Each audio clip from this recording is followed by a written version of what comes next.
The sun beat down on the alien city like a merciless overseer, its glare turning the stones of the slave market into a furnace. Beneath patched awnings and torn banners, cages lined the dusty square, filled not with wares but with lives. Chains clattered like cruel bells, voices rose in bargaining tones, and the hopeless cries of the weak mingled with the harsh laughter of merchants. Among the strong-bodied miners-to-be and the finely dressed captives destined for darker uses, one cage stood apart, marked not by value but by scorn.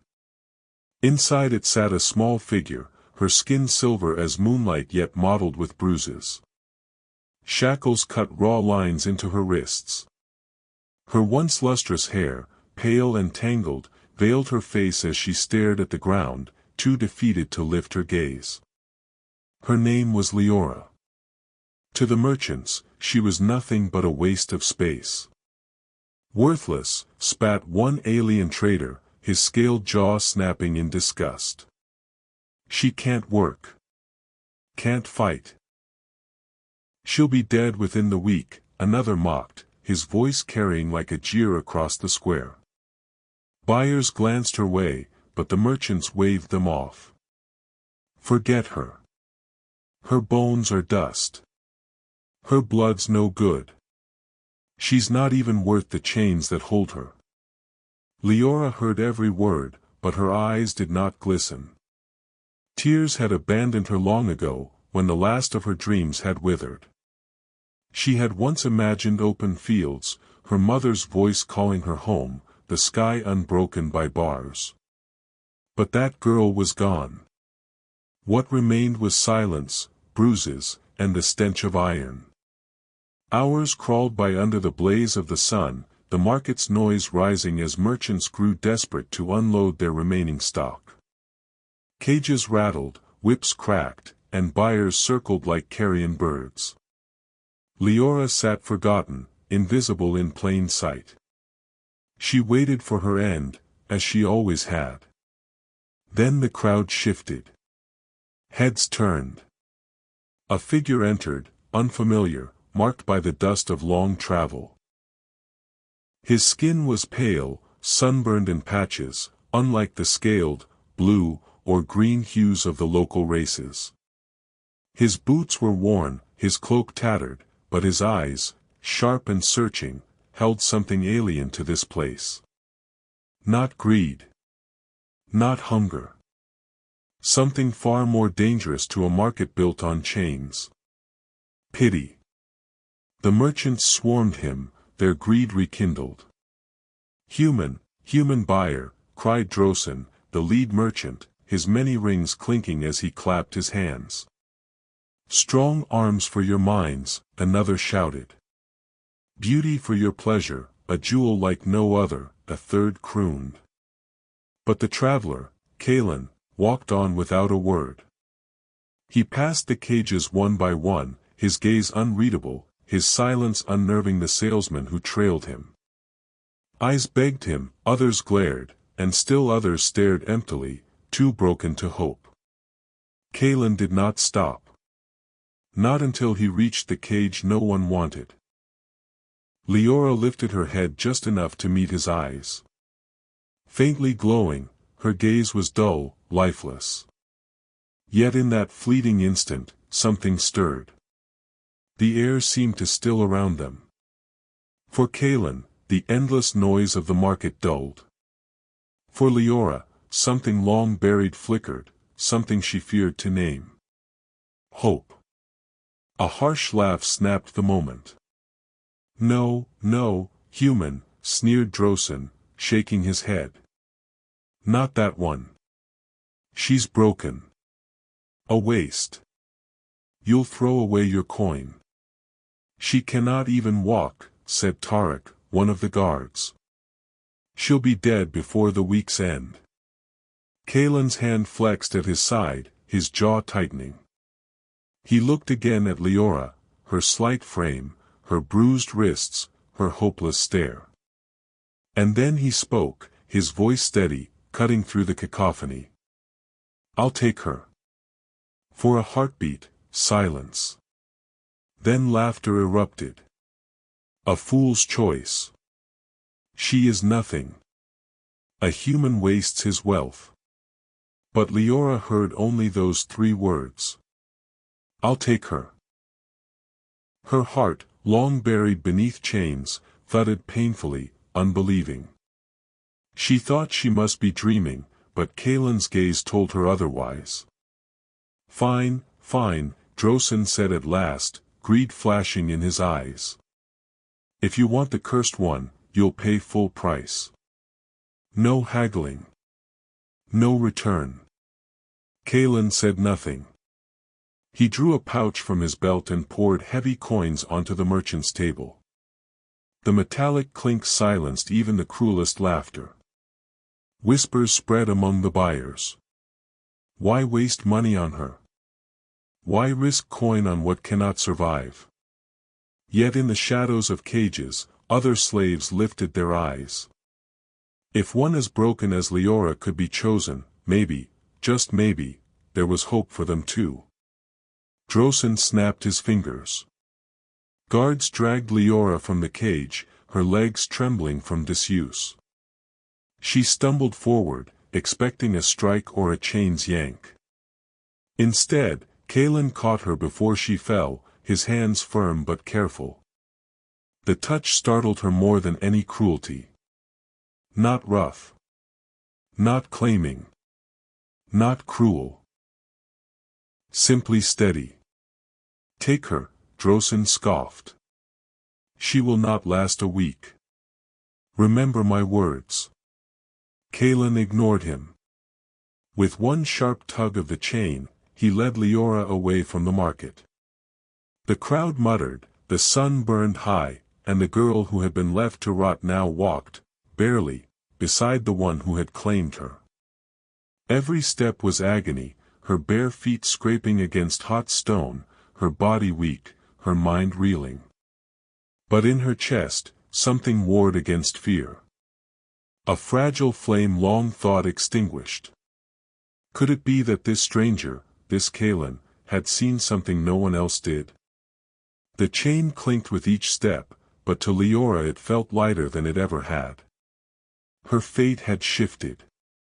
The market behind her faded, but its masters watched, unseen, from the shadows. And though she did not yet know it, her freedom had a price Kalen alone had dared to pay. The desert road stretched endlessly beyond the city walls, cracked stone and dry winds carrying the dust of centuries.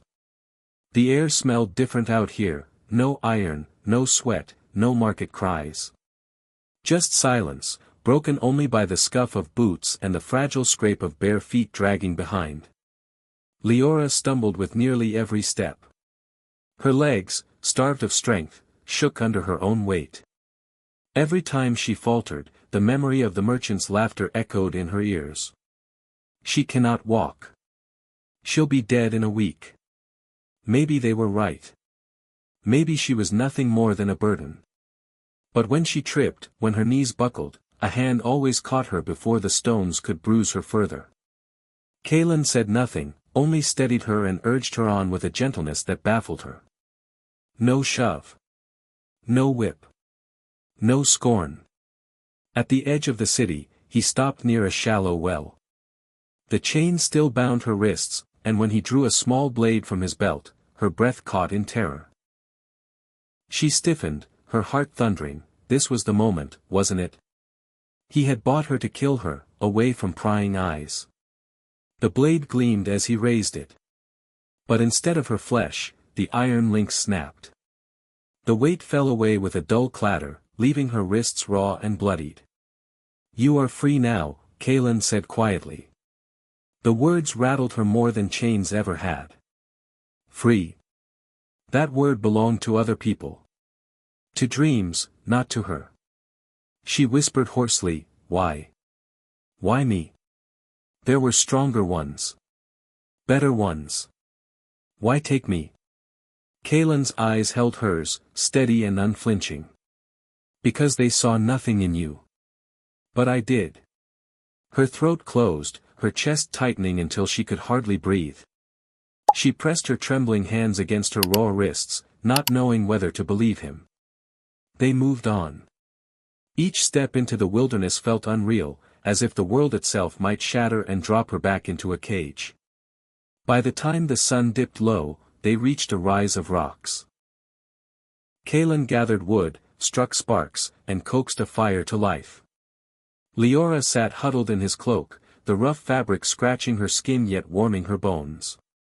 She had forgotten what warmth outside a cage felt like. When Kalen handed her a flask filled from the well, she froze.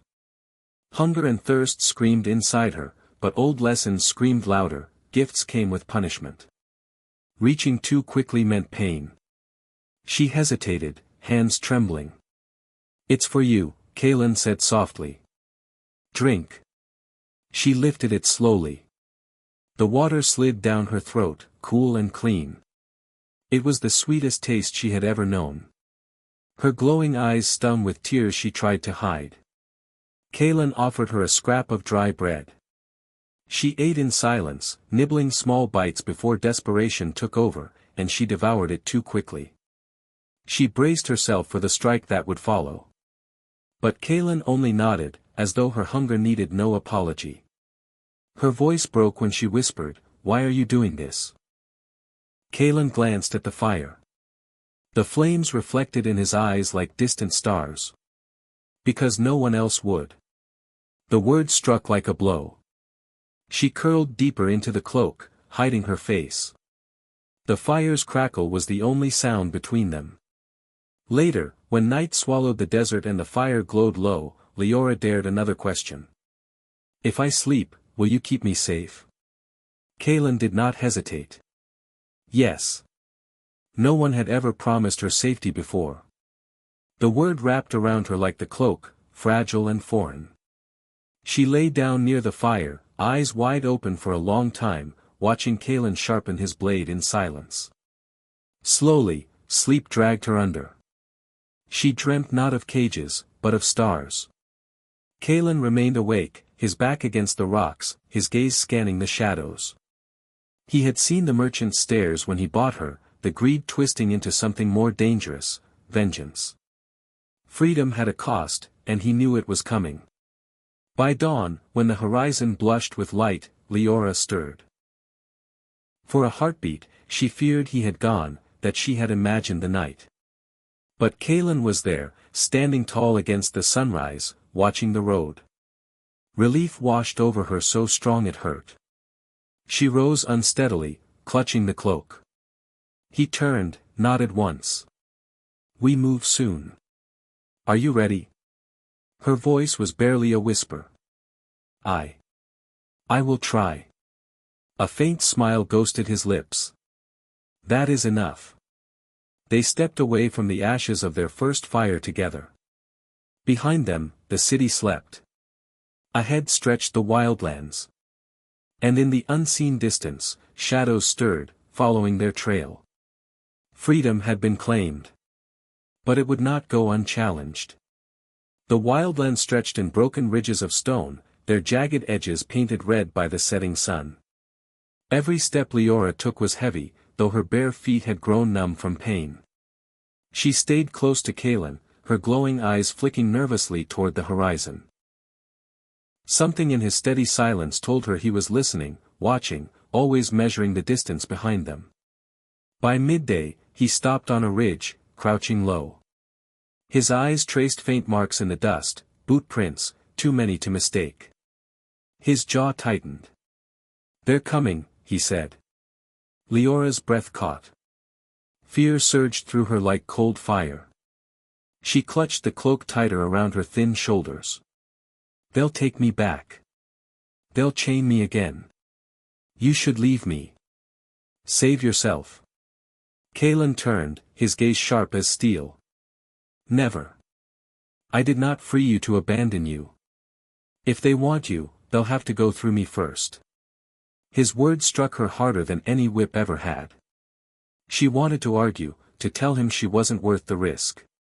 But her throat closed, and only a choked whisper escaped.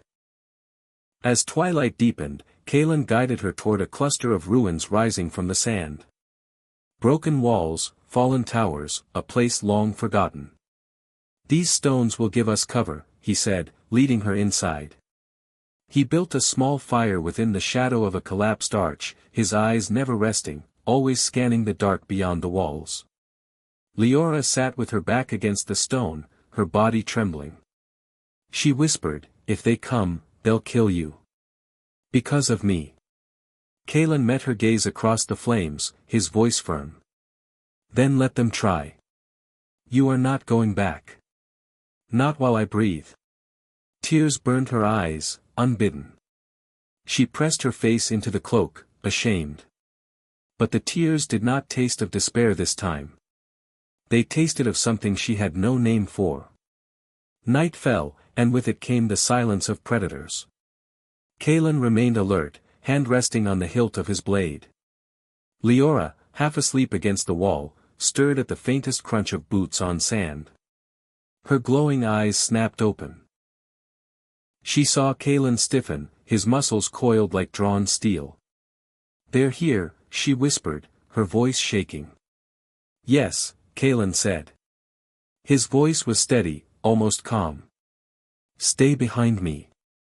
Do not move until I say." Shadows spilled into the ruin's edge.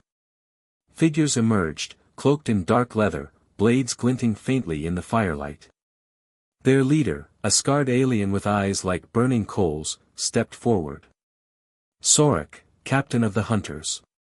"Human," Sorok hissed. "Hand over the girl. She belongs to the market. You cannot keep her." Kalen stepped forward, his blade sliding free with a whisper of steel. Firelight caught its edge. His voice was cold, final. "She belongs to no one. Not now. Not ever." Cruel laughter echoed among the hunters. "Then you will die for her," Sorok sneered, raising his weapon. Leora's heart pounded so loudly she thought the ruins could hear it. She pressed herself into the wall, her body shaking. All she could see was Kalen's broad back, his shadow tall against the flickering fire. "Then come and take her," Kalen said. The first hunter lunged. Steel clashed, sparks leapt. The sound rang through the ruins like thunder. Kalen moved with precision, each strike measured, each step deliberate. He was no clumsy wanderer. He fought like someone who had lived through wars, scars written not on his skin but in his movements. Leora's breath came in gasps as she watched him parry, twist, and drive a blade into the sand. Another attacker circled, slashing from behind. Kalen spun, catching the strike, twisting the weapon free, sending the hunter sprawling. The hunters pressed harder, confident in their numbers. Kalen became a storm among them, each motion fluid, a dance of survival. Blades scraped stone, dust swirled, shadows leapt. For a terrifying moment, one hunter broke past his guard. Leora cried out as Kalen stumbled, but with a quick strike to the man's side, he turned the tide again. Fear flickered in the hunter's eyes. They had underestimated him. Leora's hands trembled. She wanted to do something, anything, but her body betrayed her. All she could do was clutch the cloak and whisper prayers into the dust. The fight dragged on, fierce and unrelenting. One by one, the hunters fell back, their confidence crumbling. Finally, Sorok snarled, blood dripping from his arm. His eyes burned with fury, but his voice wavered as he spat, "This is not the end, human. She will be taken back. She is marked." Kalen's blade dripped red as he raised it, his stance unyielding. "Not while I draw breath." Sorok hissed, retreating into the shadows. His hunters followed, limping, broken, swallowed by the night. Silence fell heavy in their wake. Kalen stood panting, his shoulders heaving, blade still raised. Leora stumbled to him, her knees weak, tears streaming down her face. "Are you hurt?" she whispered, her voice trembling. "I'm fine," Kalen said, though his breath came ragged. He wiped his blade clean, sheathing it with steady hands. "But we cannot stay here. They will come again." Leora's chest tightened. She should have felt only fear.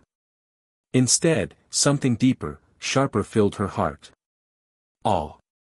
For the first time in her life, someone had fought for her. Not because she was useful. Not because she was property. But because she mattered. And that truth shook her more than the clash of blades. They retreated deeper into the ruins, Kalen guiding her into a hidden alcove. He offered her water, the last of his bread. She took it with shaking hands, her tears dripping silently onto the cloak. I never knew someone would fight for me, she whispered. Kalen looked at her, exhaustion lining his face, but his eyes burned steady. You are worth more than they could ever see. You are free now. And I will make sure you stay that way. The fire's glow softened the jagged walls, the wind whispered through broken stones, and for the first time since chains had bound her wrists, Leora felt a fragile thing take root in her chest. Hope. The ruins looked different in the first light of dawn. What had been a battlefield of shadows and steel now glowed amber, the broken stones no longer menacing but softened by the sun's warmth. Leora rose slowly, every muscle sore, her body trembling with exhaustion. Yet she was alive. She had survived the night, and that alone felt like a miracle. Beside her, Kalen stood tall against the rising sun. His blade rested at his side, his gaze fixed on the horizon. There was no triumph in his stance, only vigilance. He knew what she was only beginning to understand, that freedom once claimed would always be hunted. For a fleeting moment, panic jolted through Leora's chest. What if he left her now? What if she woke and found herself alone? But when Kalen turned and met her eyes, the fear dissolved into relief so strong it almost dropped her to her knees. We move soon, he said. Are you ready? Her voice wavered, small and uncertain. I will try. The faintest smile touched his lips. That is enough. Together, they left the ruins behind, stepping into the wildlands. The road stretched long, dust rising around their feet. Every shadow seemed to whisper danger, yet every step away from the market felt like defiance. Hours passed before the jagged outline of a city appeared in the distance, smaller than the one they had escaped, its walls patched and crooked but alive with movement. Leora's heart raced. Cities had always meant cages, auctions, cruelty. Could this place mean something different? Kalen's hand hovered near hers as they entered the outskirts. Not pulling, not commanding, just there, steady, like a promise she hadn't dared to believe. People bustled past, merchants shouting over stalls, children darting through alleys. No one looked at her the way the market masters had. To them, she was just another passerby, cloaked and quiet. For the first time, she felt invisible in a way that wasn't cruel, it was safety. They reached a modest dwelling on the city's edge, its door old but sturdy, its walls weathered by time. Kalen pushed it open, revealing a simple room. A bed, a table, a small window spilling golden light across a floor swept clean. Home, he said quietly. The word caught in Leora's throat. She stepped inside hesitantly, her glowing eyes sweeping over the small space. A bed, her own bed. She had never slept on anything but stone and straw. A table with food waiting. Light pouring in through a window not barred with iron. She touched the wooden edge of the table as if it might vanish under her fingers. I've never, her voice broke. She couldn't finish. Kalen set down his pack, drawing bread and water, placing them in front of her. Eat, he said. We'll figure out the rest later. She obeyed in silence, each bite tasting like more than food, it tasted like survival, like possibility. She forced herself to eat slowly, fearing greed might betray her, but Kalen only watched with quiet approval. After a while, she lifted her eyes, shimmering with tears. Why? Her voice was soft, nearly breaking. Why did you save me? Kalen's reply came without hesitation. Because no one deserves to be treated like nothing. You deserve to live. To dream. To be free. The words unraveled her. She pressed her hands against her mouth as sobs shook her body, not the hollow sobs of despair, but the raw, uncontrollable tears of someone hearing truth for the first time. Kalen did not look away, did not scorn her. He simply waited, steady as stone, until she found her breath again. By midday, sunlight filled the room, golden and warm. Leora stood by the small window, gazing out at the streets alive with strangers who did not know her story, who did not see her scars. For once, she didn't care. Her chains were gone. Her wrists, though raw, no longer carried iron. Kalen moved quietly behind her, adjusting the pack, preparing for whatever came next. But when he stepped beside her, she glanced up and managed a smile, small, fragile, but real. "Freedom," she whispered, tasting the word as though it were a fruit she had never known. "It's not just the absence of chains, is it?" Kalen's eyes softened. "No. It's the presence of someone who believes in you." The truth settled over her like sunlight. For the first time in her life, she was not invisible. Not worthless. Not alone. The city stretched out before them, full of noise and possibility. Together they stepped forward, leaving the ashes of the past behind. Leora, the girl once dismissed as broken, now free. Kalen, the man who had stood unyielding when the world demanded surrender. Two souls, bound not by chains, but by courage, by hope, by the promise of a new dawn. And as the sun climbed higher, spilling its light over stone and sky, Leora knew no cage would ever hold her again. And that's where this chapter of Leora and Kalen's journey ends. What began in the darkest corners of a slave market turned into a fight for survival, a clash of steel in forgotten ruins, and finally a fragile step into freedom. Stories like these remind us that hope can survive even in the harshest places, that courage can change fates, and that sometimes the smallest act of defiance, choosing someone no one else would, can rewrite an entire life. If you've been following along, I hope you felt the weight of Leora's chains breaking, the danger closing in at the ruins, and the relief of her first real home. And more than that, I hope it inspires you to see worth where the world might not, and to fight for the kind of freedom that lifts others up. This was just the beginning of their tale. Shadows from the market still linger, and Sorik's vow is not one easily forgotten. But for now, Leora has tasted hope, and Kalen has proven his promise. If you enjoyed this story, do me a favor. Hit that subscribe button so you won't miss what comes next. Leave a like if you want to see Leora and Kalen's journey continue, and share this video with a friend who loves epic sci-fi adventures with heart at their core. Every click, every comment, every share helps me keep telling stories like this, and helps this channel grow into something greater. So, thank you for watching, thank you for staying with me through every word, and I'll see you in the next adventure.